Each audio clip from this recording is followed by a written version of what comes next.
We are in Cape Town in the parliamentary precinct where the National Budget 2022 is set to be delivered by Finance Minister Enoch Godongwana.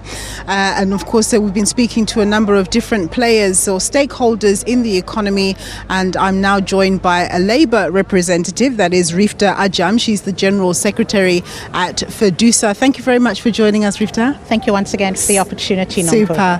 Now, of course, President Ramaphosa did hint in the SONA around policies that are set to take the economy forward, which should be crystallized basically in today's budget. What are your key anticipations?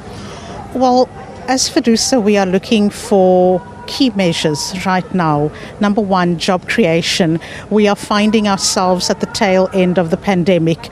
Hardship has been encountered, and we need to know that the government is working for us alongside the private sector. We have all made many sacrifices, so job creation is high on our agenda.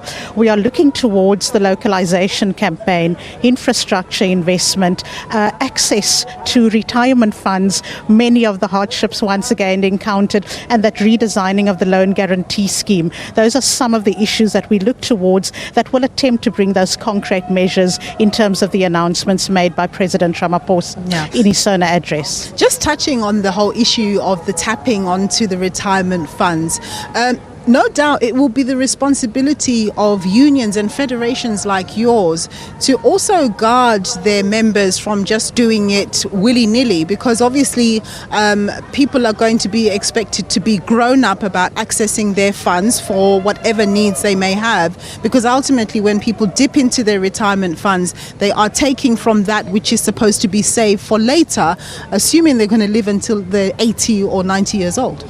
You are spot on, Nompu.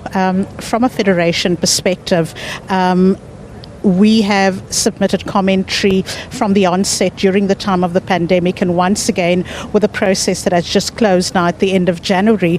So our principle remains unconditional. Number one, we are safeguarding the principle of preservation.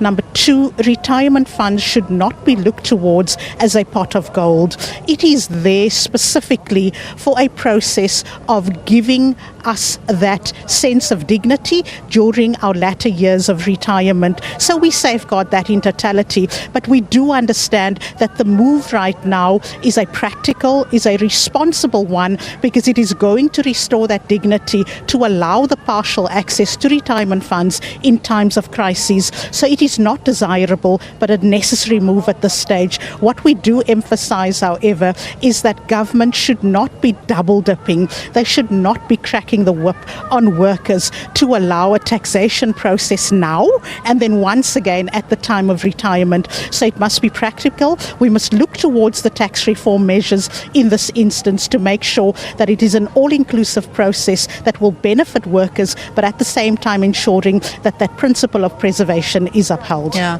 Now, many of your members are, do work at state-owned enterprises. We know many of them are in a parlous state. So what are you hoping the minister is going to pronounce around SOEs? That's a debate that's going to take us the whole day, Nompu. There are many of them. There are many of them. The first ones we look towards is Denal. They've been encountering massive hardships from the start of the pandemic. Our union in the sector, the United Association of South Africa, UASA, we've been tirelessly engaging the minister. Members have not been paid from March 2022 to date. And it is absolutely disgusting that we have to take minister to court, we have to take government to court to pay them, yet we are sitting with skilled competence. We are sitting with a brain drain eventually, because they become so attractive to countries in the north, such as the UAE in particular. So we've got to get this process right. We've got to crack the whip, and there has to be consequence management at the board level, at level of senior executives, because ultimately these decisions are operational. Many of them can be resolved, but it is about that red tape that bedevils the process time and time again. Metro Rail and Praza. So much to talk about when we get to there. But we're going to leave it there, Riefdah. Thank you very much. I touched on a very interesting question for you. Riefdah Ajam, she's the General Secretary at FEDUSA.